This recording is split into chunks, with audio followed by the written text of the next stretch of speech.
against Golden State, and they know they should have won. Kuz said it the best. You know, you take your foot off the gas, you let your guard down, you kind of let your success, you take it for granted. Now they're going to be tested on the road. They've been successful on the road, but teams a little bit of experience. Oklahoma, Houston's going through their thing. Now they're going to Milwaukee. They got some teams. We're going to see where they are. True story. When you and I were watching Cool Hand Luke, Allie was not born yet. Watching what? Thank you. Failure to communicate. 19-5-5 for LeBron. What we have here is failure to communicate. You'll watch it, Allie. Yeah, I already threw it to LeBron. You guys can go. Hey, LeBron, we haven't seen you guys get outscored in a fourth quarter like that in a while. What did you see as the breakdowns, and did they have anything to do with the way the game had evolved to that point? I think we had some tough breaks, some tough calls against us in the second half that kind of slowed our pace down. And it just slowed everything down. We couldn't get back into a rhythm after the game was slowed down a little bit, and they did a great job of countering that. So something we can learn from, and it's always great to have games like that. Yeah, what's the balance between frustration at a loss that you feel like you should have had, and then also kind of acknowledgement of the bigger picture for you? Oh, well, I mean, obviously it's frustrating anytime you lose, especially when you could have played better, and we know we could play much better. So you learn from all of that, and apply it to the next game. Bill? Hey, LeBron, you had a couple of travels in the fourth quarter, specifically that first one. I think after you just want to talk us through those then. Yeah, I mean, I don't know. I mean, I've seen him on replays, and it's a move I've been making pretty much my whole career. And if that's the call that's going to be called travel, then I would like to see it across the whole board. Every game, and it consistent like that. I mean, it's so funny because the very next play, Draymond gets into the lane and slides his foot, and it's not called, and the same official who called me for the travel is right there on the play and told me he didn't travel. So that's definitely, something that I got to be more, leery about, but I have not been called for travels like that in my career. Kyle? Hey, LeBron, as a team, I think you guys only had 4 fast break points on that last possession before the timeout.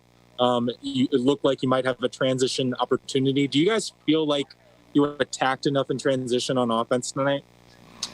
I think at times, including myself, we settled for the perimeter shot in transition instead of attacking to the rim. But, we've been pretty good at that all year. And, some games you're going to have, we would love to be in transition more, but you got to get stops, to be in transition. And in the fourth quarter, they did a good job of not allowing us to get too many stops. Dave? Kyle Kuzma said that it's a 72-game season, and maybe it's going to be hard to keep the urgency up.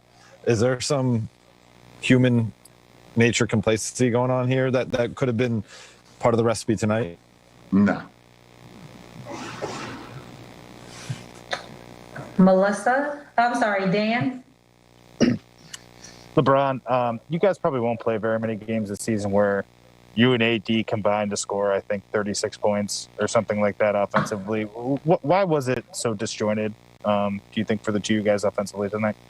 I mean, both of us was just a little bit out of rhythm, and I think, we're going to have games like that this year where we're out of rhythm. The best thing about our team is we had guys that picked us up.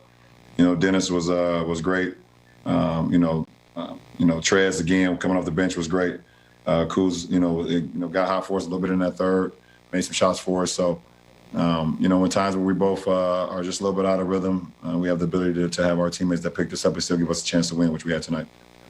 Last 3, Melissa. Hey, LeBron, we're approaching the 1-year anniversary of Kobe's death, and you obviously have done so much to honor him, including winning a title in his honor. I'm curious, when you think back to the events of that day, how do you process the emotions of it and just sort of the emotions of the year that followed afterwards? Try not to take myself back to that position or that place or that time frame. Obviously, he's looking down on us, along with Gigi. and just proud of what we're trying to do here as an organization. And hopefully we continue to make him proud as well and make her proud to wear the purple and gold every night. So I don't want to live in the past. I definitely don't want to live out that day again. So, it's about always continue to move forward and continue to live on his legacy. Last two, Mark Medina. Hey, LeBron, in two-part here in lieu of Martin Luther King Day, you had shared in the bubble that you were reading the autobiography of Malcolm X. So I was wondering, is there a book about Martin Luther King or one of his speeches that really resonates with you? And what do you draw from how both Martin Luther King and Malcolm X brought about change on the I've never read an autobiography of Martin Luther King. Obviously I grew up in school, you get taught a little bit about him, especially during Black History Month, things of that nature. But as I continue to grow and continue to come into myself, you just read a lot of his teachings, a lot of his speeches, a lot of his forecomings and things that he believed in and things that he preached that would be better for the change of America and the change for the better people. So, when you just look at some of his most famous quotes and things that he was able to say to the people and believe in, it's things that we're going through right now. It's things that if we apply, then it will make our society a lot better. He was a man of the people, and he had a lot of power, and that's why he was ultimately gunned down, unfortunately, because of the power that he had for the people. People resonated with him. People believed in him. People wanted to walk with him and talk with him and be with him. By Lexus, Lakers lose to the Warriors. Big leads throughout the game. They shoot 51%. They out-rebound the Warriors by 18. More bench points, but points off turnovers, 23 for the Warriors, 19 Laker turnovers. That's too many. Steph Curry was asked by the TNT crew about the Warriors' key to their fourth quarter comeback. Just stay competing. We've been in every type of situation this year. Something about these big-time national TV games, we love getting down by 20 or so. And tonight we just found a little resilience. Our second unit was unbelievable. Kelly Oubre Jr. played his best game of the year in terms of just staying confident, taking the shots, playing amazing defense. But everybody chipped in, and we weathered the storm against an amazing, championship caliber team. So it's a big win for us. I think Steph hit it on the head right there. I mean, that's you got to give props to this Warriors team. They kept competing, and we all kept saying during the game, Allie, when we were all watching, they're playing hard. You got to like this young team. They're playing hard. But then they started creeping back. You just knew that the Warriors are that kind of a team that could take this game over, especially with a guy like Steph Curry. And that's, you nailed it. When you got your foundation there, yes, they're without Klay Thompson, which is a big piece. Huge. But you still have Draymond Green. You still have Steph Curry. You still have Steve Kerr at the head of it all. And they're the dynasty of this age. And what they are putting into practice and trying to build until Klay comes back and continuing on is still what the Warriors have all been about. And that's competing and doing it on both ends of the floor. When you've played enough sports or watched enough like we have, you sense things. And the bench was so into it for the Warriors. They were off the bench. They were going crazy on every play. And you could just tell, James, that they were not going to go out quietly. I just give credit to Steve Kerr, because I could just hear him saying in practice, weeks ago, we're going to be without Klay. Look, this is what we need to do. Yeah. We need to keep our head in the game. It's a slow process. We're going to struggle a little bit. We just keep playing, and that's what they did. I mean, I thought Eric Pascal. Yeah. Mm-hmm. I thought he dominated the game and really gave them a lift to let them know that, hey, this is possible. He's going to the cup with authority, physical. I just thought that the Lakers allowed them to hang around. If they had put their foot down when they were up 19, they could have taken care of this. But I think they're used to now. I don't think it's going to be permanent, but I think their recent success, I think sometimes it sets in that you can take care of a team when you need to, especially if they're a little bit undermanned. Not against Steph Curry. He's a champion, and so is that organization. All right, Kyle Kuzma with his second straight double-double, the third in the last 4 games. He's speaking with Brez in the media.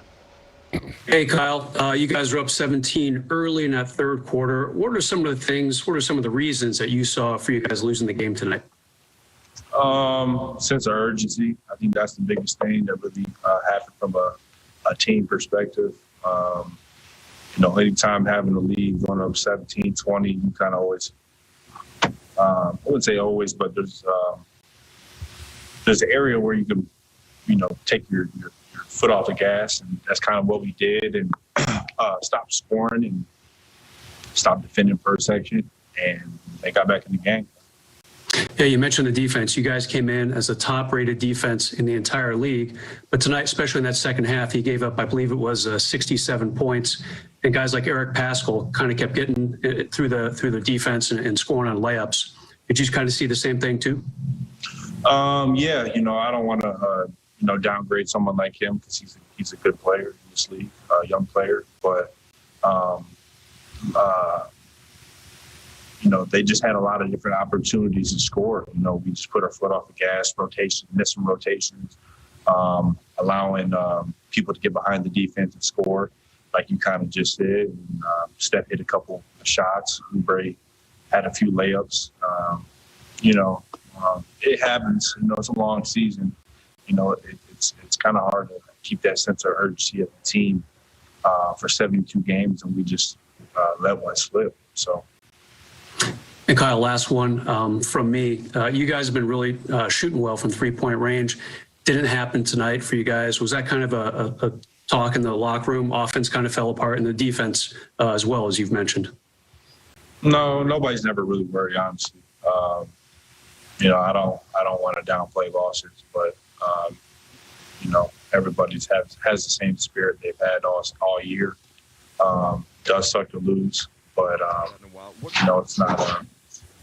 it's not like we're dying in there. Thank you.